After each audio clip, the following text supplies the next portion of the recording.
Bonjour à tous. Pourquoi et comment changer le carrière, c'est-à-dire toute cette partie-là, sur une Pro 1000? Rien de plus simple.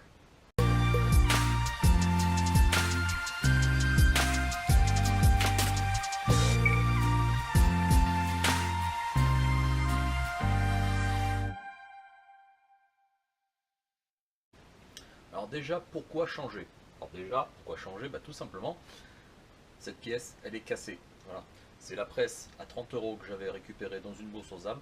Et malheureusement, j'ai une petite partie, que je montrerai un petit peu plus tard dans la vidéo, qui est cassée.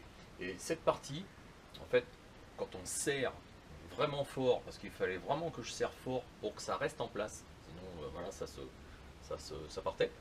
Euh, le fait de serrer très fort me bloquait toute la partie pignonnerie en plastique, et j'en perds un bout, pignonnerie en plastique, et ça bloquait tout. Voilà, donc j'en ai eu un petit peu marre et j'ai décidé de changer ce système, d'acheter du matériel neuf. C'est déjà installé, mais je vais vous montrer comment j'ai fait. Et, et voilà, il n'y a rien de plus facile à faire. Bon, alors pour le démontage, pas de problème, hein, on enlève tout le système d'alimentation des étuis et on enlève évidemment toute la partie haute qui s'en va d'un bloc. Voilà ce qui est intéressant pour la Pro 1000. Alors, pour enlever ça, il y a une vis BTR à dévisser ici. Et puis on vient simplement, moi je fais comme ça, à mi-hauteur, et voilà, je force, je tiens un petit peu avec le ventre là, et on enlève tout le système. Et on essaye de rien perdre. Voilà. Alors voici la bête. Première chose à faire, il faut enlever tous les ressorts de maintien d'étui là, il faut les virer. Et voilà, alors petite astuce, la vis BTR c'est au format américain. Les clés Allen françaises, voilà, le pas français va pas aller dedans. Donc il faut trouver un système. Moi j'ai trouvé un système avec de tournevis avec un T30 et ça rentre impeccablement, hein, c'est un Torx hein, tout simplement. Ça rentre dedans, ça force pas et c'est ce que j'ai trouvé de mieux. Ici j'ai fait un trou. Pourquoi j'avais fait un trou? J'ai fait un trou fileté justement pour pouvoir le fixer, hein, le fixer sur le tube pour éviter que ça se barre. C'était la seule solution que j'avais trouvée pour éviter que ça bouge. Voilà. Sur la partie de dessous, on remarque que le poussoir de balle, le poussoir d'amorce, pardon, eh ben je l'ai viré parce que voilà, j'ai pas d'utilité. Et puis on voit ici la partie apparente du filetage. En fait, la même chose que ça. Et lorsqu'on serre, hein, ça appuie sur le tube et aussi sur les pads en nylon et bien, ça bloque hein, tout simplement.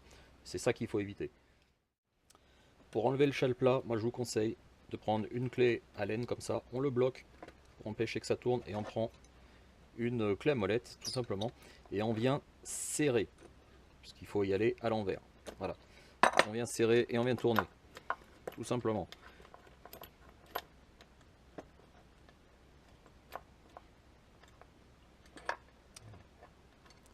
Voilà.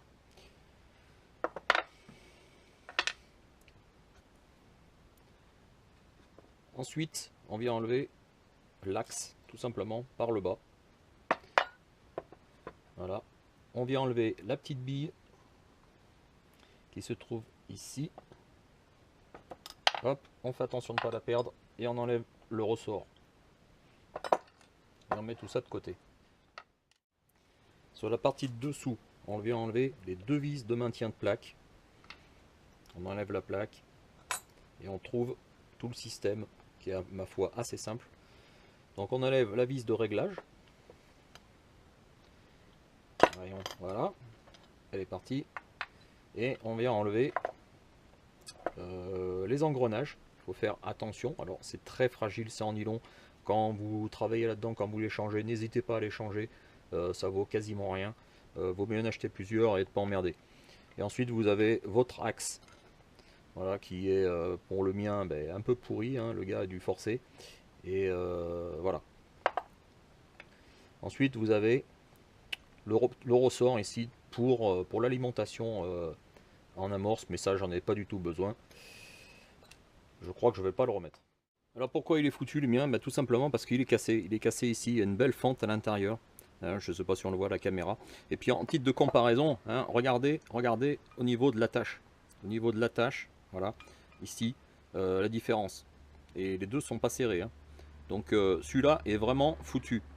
Voilà, j'ai remonté les engrenages, la vis de réglage, la patte ici, méfiance, il ne faut pas que ça serre.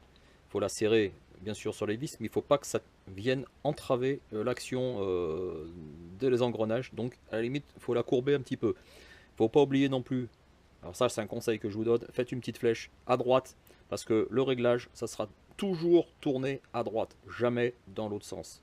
Toujours dans le sens des aiguilles d'une montre. Toujours. Alors, on n'oublie pas le petit ressort, bien sûr, pour la partie de dessus, la bille, et on vient mettre le chalplat, tout simplement. Et le chalplat, il se visse dans le sens inverse. Si je me trompe pas, c'est peut-être dans l'autre sens finalement. Non, en fait, c'est dans le système. Ouais, c'est à l'inverse. C'est à l'inverse, c'est le sens des aiguilles d'une montre. Voilà. Et on serre pas trop. Voilà, pour la remise en place, rien de compliqué, c'est dans le sens inverse de tout à l'heure.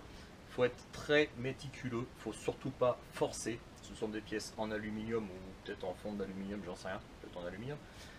C'est très fragile, les pièces en nylon, voilà, ce genre de machin, il faut faire très gaffe. N'oubliez pas, comme je l'ai dit précédemment, c'est de tourner la vis de réglage toujours dans le même sens, sans les aiguilles d'une montre, sinon vous foirez tout. Et voilà, c'est du lit, c'est fragile. Et bon, pour le reste, rien de plus simple, hein. Là, je vais remettre toutes les petits ressorts de maintien des douilles. Je vais le faire. Je vais regarder avant, bien sûr, si ça marchait correctement. Ça fonctionne, c'est pas mal. J'ai fait un serrage juste ce qu'il faut, ça a l'air de tenir. Maintenant, il va falloir tester avec voilà, ça fonctionne, c'est le principal. Donc je vais tout remettre en place et je testerai lorsque j'aurai des douilles en 9 mm à faire. Et normalement, ça doit fonctionner impeccablement. Alors, pour terminer, pour ceux qui souhaitent passer d'un calibre à l'autre, comme je l'ai fait précédemment, c'était du 45, je suis venu à faire du 9 mm. Alors j'étais obligé d'acheter cette partie noire là. Cette partie noire elle est spécifique au 9 mm. C'est vendu séparément, bien sûr, faut pas se leurrer, et ça c'est vendu aussi séparément. C'est le slider, c'est vraiment spécifique au 9 mm. J'étais obligé de changer. On parle pas évidemment du shell plat qu'il faut changer au bon calibre. Les jeux d'outils, bon ça normalement si vous les avez, il n'y a aucun problème. Tout ça réuni, eh ben, je me demande si, en calculant bien, vaut mieux pas acheter une presse complète. Voilà. À 100 € près, je pense qu'il vaut mieux s'éviter de s'emmerder à tout changer, à tout, voilà, tout gratter là-dedans. Moi, j'aime pas trop gratter dans ces machines-là. On foire toujours quelque chose à un moment ou à un autre. On s'énerve parce que c'est des petites pièces. Et voilà, ça reste fragile. Vaut mieux éviter d'y gratter. Donc, je pense que pour une personne qui fait plusieurs calibres, alors on va dire du 45, du 9 mm, peut-être du 38, vaut mieux avoir 3 presses différentes. Mais ça, il faut faire du volume, hein. Il faut vraiment en passer, hein. Parce qu'une presse comme ça, je ne sais pas combien ça peut sortir, peut-être 250 €, peut-être 300 €, peut-être un petit peu plus. C'est un prix.